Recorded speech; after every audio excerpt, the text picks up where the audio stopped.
Okay, how do you stay focused on what you're doing and not, because you're encountering people who are in a constant state. I imagine I'm kind of getting ahead of myself, but maybe this is where your faith again takes over, because you're encountering people that are in tremendous suffering and pain, and sometimes dealing with this all alone. How do you continue to put yourself up against that and stay focused on the positive? I don't. I get really depressed. I get really angry. I cry at the drop of a hat over a lot of these situations where I don't want to do this anymore. I don't. And the way I've explained it to people when they've asked that question is that if you're fortunate at some point in your life, like we were talking about Brad Ludden before, Right. A bell goes off, and it's how I refer to it, and it's empathy, is that there's a sudden identification with real suffering that you may have never experienced before. And once you've identified with that, which I explained to Larissa, my assistant, is my job title, is to open people's hearts up for 5 seconds. Sports grants, Project One, those are the mechanics of it. That's what they do. That's how they take action after that moment happens. But when you feel a kid with cancer who just found out he's not going to be 14, and you can give him one good day, not that scrapbook that you may have at 70, but one good day that year, my depression, my anger, it pales in comparison to the ability to feel that. And the worst thing about that bell, and I was told this early on by someone who taught me, is it never goes off. Once you've heard it, it never goes off. You will never stop feeling that for people. That's what I'm trying to create.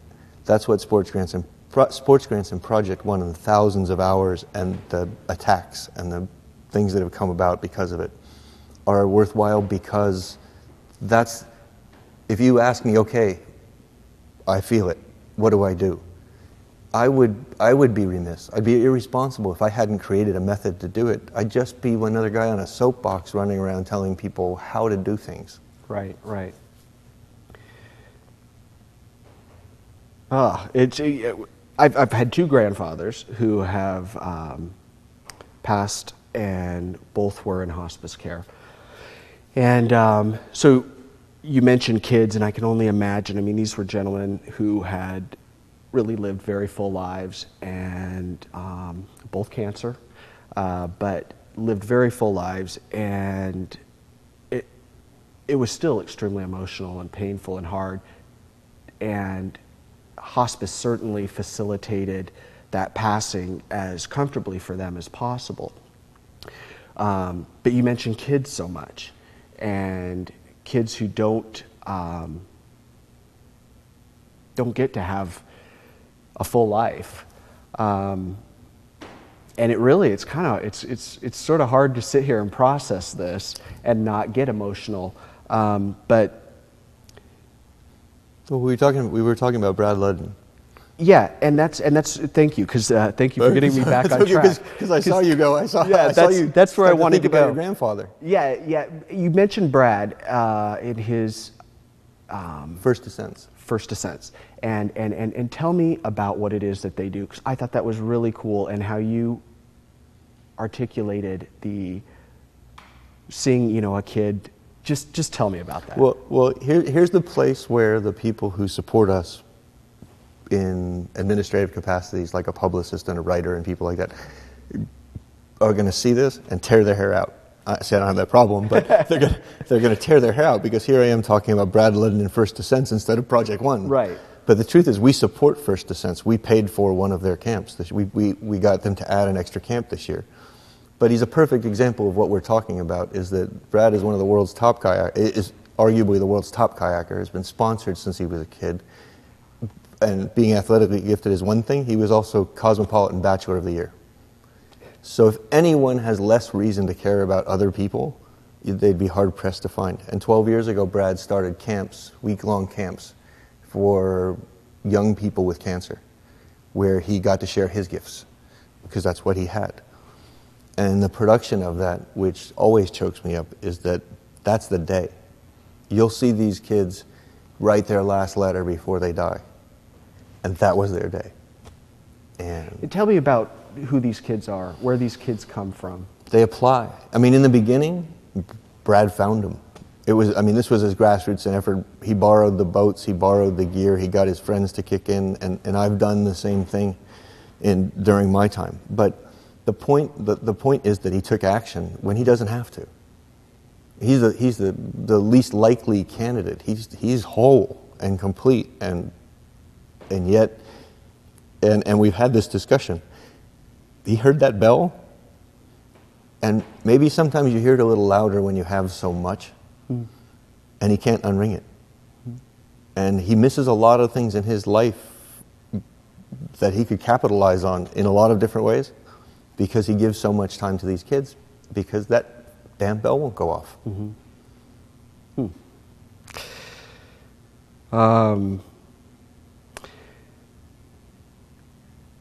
Where are you going with what you're doing? I mean, what are you working on now?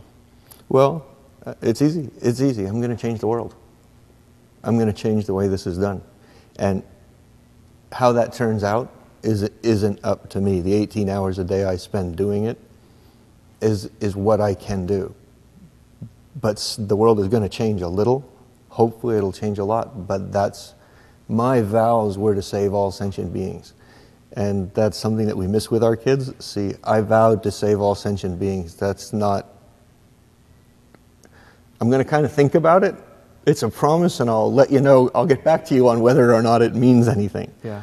A vow is that this is what I'm going to do with my life. And please don't get me wrong. I look out my window and I see people kiteboarding in Hood River and people calling and going out and doing things while I'm sitting looking out the window at my desk.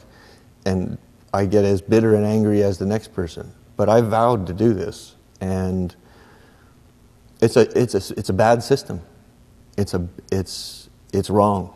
It's wrong. It's being done wrong. People are doing things wrong, and the reason I can say it's wrong is because more people are suffering. And if, as Bill Clinton said, if the purpose of a foundation is to address a problem, why are they still here? Yeah. So then, what avenues are you utilizing right now then to help educate people? I mean, I'm hoping that as many people as possible can see this. The beauty is this show is also aired on the web, so hopefully many, many people can see that, because what I really, really want people to take away from this is not to close the purse strings, not to disinvolve themselves from something that maybe they have a personal connection to, whether it be via family member or friend or whatever, but that they seek out, whether it's you or Brad or any other folks out there that are able to help their contributions go to those lives, to give those kids with cancer that first and sadly last life experience, and to someday hopefully give them life. That's what I want people to really see with this. But what else? Because we talked about the education, and so much of this does fall back to people don't do different because they don't know different. So what are some of the other ways that strictly your organization is trying to get out this new way of thinking, not new way of thinking, right, but different way of thinking? Well, it is new. Doing one thing at a time is completely new and foreign, and took years to figure out how to explain it. We've been in existence for 3 years, but I've been working on this, if I'm honest, probably for 25 years is a method. And Project One just jumped up at me and went, "It's one thing. It's you. It's you. If I leave this show and you do something that helps someone else, that's one thing at a time. And if you take it back to breathing, you can only take one breath at a time. You can only eat one meal at a time. We can fix one problem at a time. You can't grab a problem like cancer that has 5,000 facets as an individual and have a great impact on it. I'm not saying that as my opinion. We've had that much time to see what happened. But you can grab a 17-year-old kid who's not going to see 18 and send him to a First Sense camp with $100. And Brad will tell you that your $100 caused that camp. Now for us, we paid for a whole camp. 17 kids are going to have that experience because you gave us $10. Because you pogo sticked up and down your driveway, ran around the block. And the best thing about our program is you can ask your friends to join a team. You don't need a huge organization. You can go to our website, you can set up your pogo stick up down the block, and then you can ask your friends to join you, and 10 of you do it, and next thing you know, a 17-year-old gets a day of his life. Yeah.